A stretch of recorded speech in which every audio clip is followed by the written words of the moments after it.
You were allegedly accused of abusing your family, abusing your soon-to-be ex-wife, and she came out with these allegations after you filed for divorce. Most definitely. Like the allegations, it actually started, I think, October 14th when a particular incident happened. And when she made the story, when she talked about it, she was the abuser, you know, but being a woman, 3 million followers, beautiful, nobody listened to it because it's a man. You know, when you hear these type of things of a woman hitting a man, nobody takes that serious. I have another baby mother who did the same thing. After the situation went viral, she came out and made the same type of stories up.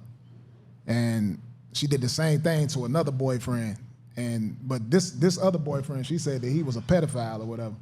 And then they back together 3 weeks after that. And then she makes a public apology and say that I lied, I was in my feelings.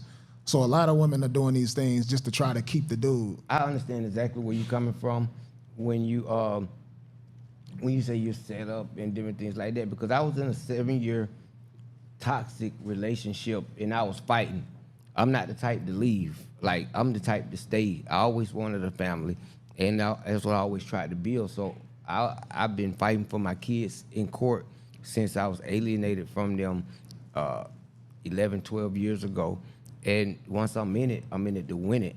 And I was in a 7-year relationship, and the girl, it was a raw deal. Yeah. I was ordered not to be around her, and we got back together. And we stayed together for years. Right. Not supposed to be around each other. And she didn't work. And she used all of this stuff to her advantage. She liked to live in nice Sandy Springs area or Miami. And she never worked. And one day I asked her, I say, you don't hurt that you can't help me with nothing. You need to get a job. Right. And she said, if I get a job, what I need you for? Wow. I never had nothing cut me like that. But at that point, I knew that I had to go. Yeah. Because I felt like a sucker. And so another thing she told me is, oh, you can stay. I used to be like, I'm waiting on my security deposit. Fellas, don't use no punk excuse like that to stay in no toxic relationship, because your butt is on the way to jail. I'm finna tell you this, women will set you up, and women, after men have been set up, they will set you up. So it's a cold thing going that once you have one domestic violence incident, if there's any, leave. That way you ain't got to come trying to tell no story and break nobody down, because you ain't stick around for the BS. That's right, man. If I could go back, like, off the first incident, that's definitely what I would have did. But like I said, establishing what this narcissistic stuff was, like, she actually said she had cancer. Something dealing like ovarian cancer or something like that, to where she had to go to the doctor and they scraped something. And, you know, certain things like that, me being really in love and all of that, I stuck around. Like, when you're married, you're supposed to, through sickness and health. Yeah, the pastor told me it's an infinite ring that goes around and around, and it's not to be broken. Yeah. And I'm in my first year of marriage, and it's just like they say, you know, it takes some adjustment, and it's gonna take some time to, you know, mend as one. And that's also important with me talking to you, because you're on the end of a divorce, which I never want to be in that situation. Right. But I'm not gonna stay in a toxic situation. And I heard you say that I would never want to stay in a relationship for the kids, and they see us arguing, and they Facts. see this all the time, because that's what's gonna transcend. Yeah, because that damages the kids. You know, if the kids watching you be toxic and argue, they're gonna develop the same behavior, and they're gonna think that's what's right. And see, a lot of relationships now, people do what they do because they watch their parents do it. They was raised that way, so they think it's cool. So we have to break the cycle. You know, leaving that relationship is the best thing to do, because you don't want your kids to see that type of thing going on. So I constantly brought up divorce and things like that, thinking that would make her change her ways, and realistically, you know, looking back at everything is something that couldn't be changed. I feel like it's more mental health too. Like you definitely got to dive into the mental health part. Yes. Can I ask you a question? Were there any allegations before the talks and the filing of the divorce? No.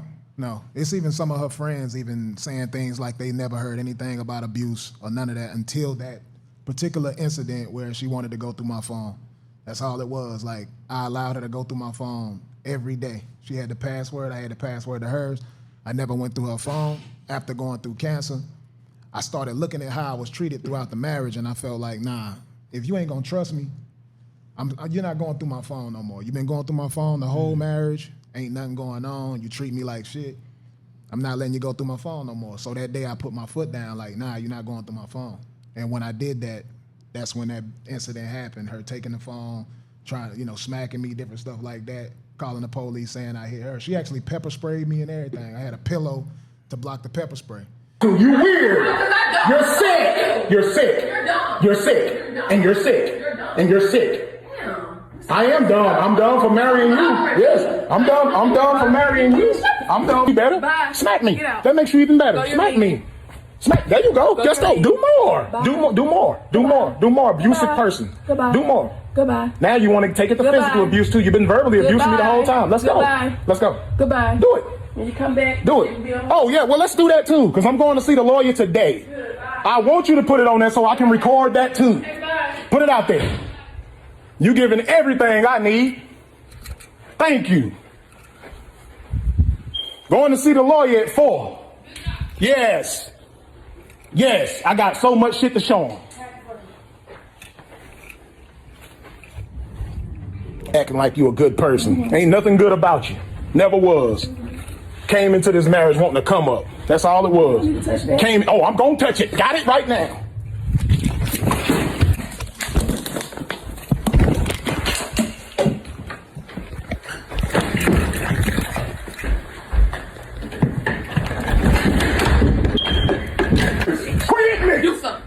Stop hitting me. do something. Your camera right here too. Let's go. Hit me with that. Go ahead, hit me. Hit me. Go ahead, keep doing it. Keep hitting me. Come on, do it. She told this story to the world, and they still said I was the abuser. Yes, because it's always the man. How do you get out of a situation when you are being the victim and you're being victimized without going to jail? Because 9 times out of 10 is when the guy calls the police on the woman, the guy is still the person to go to jail. Just recording is what I would say. Like I said, I always recorded the whole thing, so when the police got there, they got to see exactly what it was. They seen her behavior and the reason why she was acting that way. And it was always over the phone. It was over her thinking that I was cheating. And never cheated on her. She even said that herself, like in a bunch of interviews, like he's never even cheated. I know he didn't cheat because I went through his phone every night. This is the type of thing she would say. So that behavior, I still never understood why she did that. And it was very creative of her and her team. We had the same brand management. We spoke about getting a divorce, and the brand manager actually said, your fans are gonna choose a side. And she was definitely right about that. And they actually went to Tasha K first to try to sell this story so they could build a YouTube. I don't know if you saw that video of Tasha K airing it out. Before Tasha K aired it out, I didn't know what was going on. Wow. So tell me this. Oh my God. It's a lot, and I hate that you and your wife is going through this. How close is it to the finalization of the divorce? I feel like it'll be in at least a month and a half. She's been dragging it out. It's actually audio out there on the internet that shows that she's dragging it out. It's audios of her basically saying that I never put my hands on her. She's even told that to the public too. And then she turned around and went to other blogs and different stuff and said that I put my hands on her. She started talking about broken bones and hiding bruises. And since the day that I met her, she's went live every day on social media, half naked. How you hiding bruises when every time everybody see you, every day they see your full body. They see you talk on all these videos, but people see these one videos and just believe everything that she said about abuse. And it's like, it's never been no abuse. And how much damage has been done to your brand? And what is it like trying to repair a brand that has been tarnished by false allegations? It's hard, man. It's a constant battle trying to rebuild, and once people start thinking that you did those type of things, it tarnishes a lot of things about you, even with your children. Like, your children have to watch these type of things, and they lived in the house and they've never seen anything abusive happen.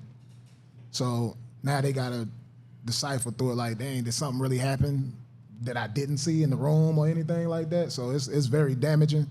And this happens to a lot of rappers, a lot of entertainers out here in this business. We could be right there. Like, I know where I was at. My image has been good my entire career. So you got endorsements like Nike, Reebok, all these different companies that want to work with you. But when these type of things happen, what happens? We have to do nightclub performances all the time. We still in the hood. Yes. And this is where black people get killed at all the time, because that's what we got to work at. Yes, and we want marketing dollars. We want to be faces in a relationship. You know, you have to be careful. I dated. I'm gonna put it out there. I dated a younger chick, Instagram model. Yeah. And, you know, I had to be very careful on my out.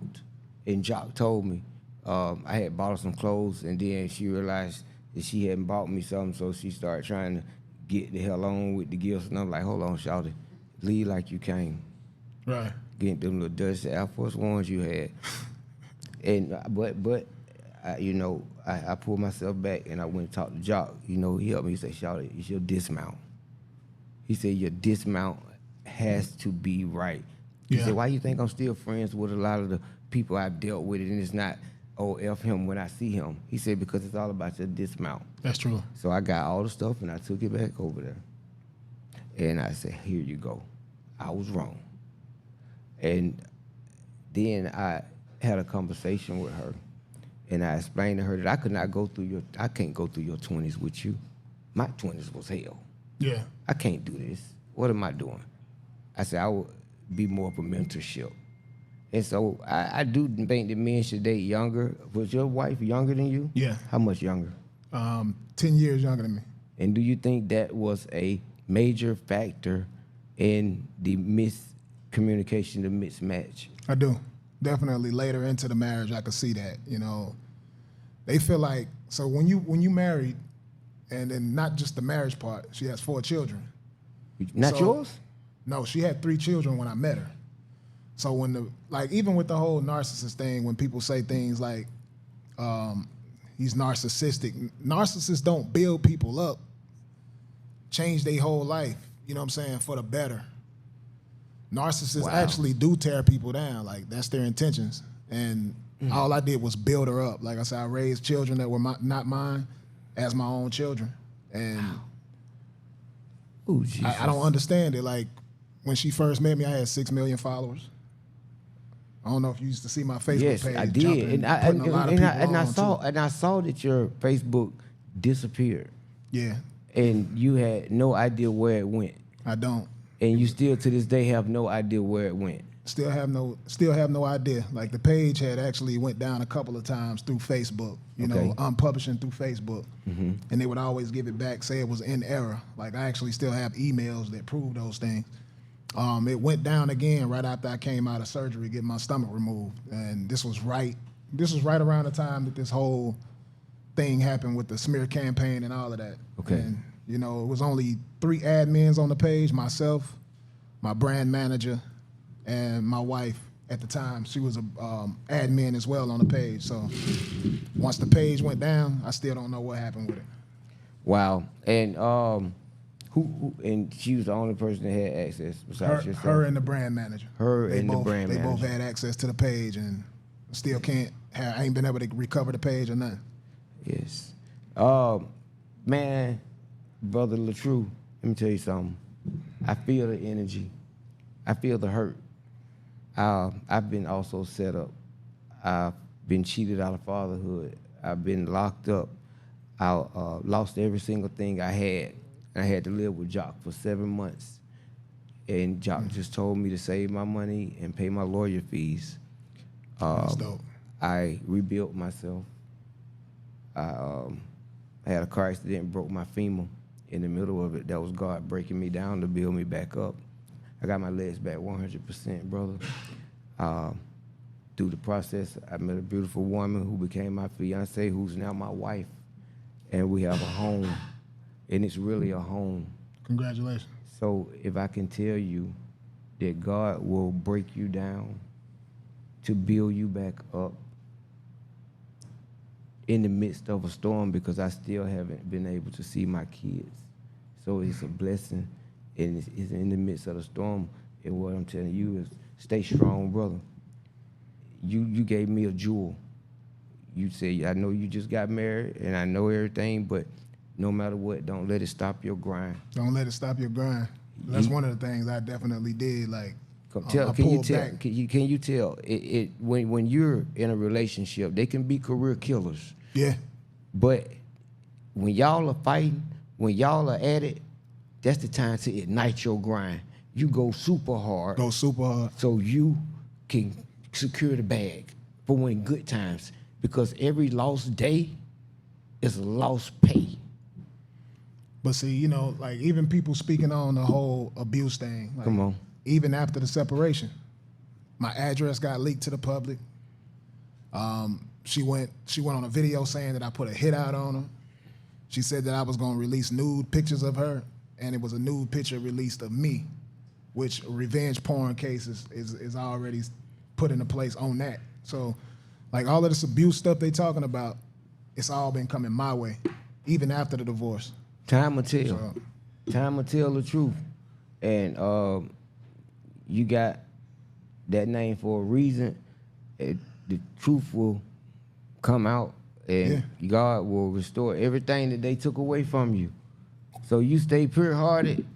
And, man, I feel your pain, brother, because I'm going to tell the rest of my story one day, man. But we just got it straight from the truth from the truth. If you are a male or a woman and you are a victim of any type of domestic abuse, mental abuse, or abuse, period, please look right here, call this number, and get out that situation right now. I will have some links in the bio. Please get your exit strategy if you are in somewhere that you think is just not right. This is the 4019 podcast. Who am I? What my name is? Shawty. Shout out to Ice Water. Said Sizzle. Don't forget to subscribe. It's good. Follow. Take it around. Hey, man, the truth.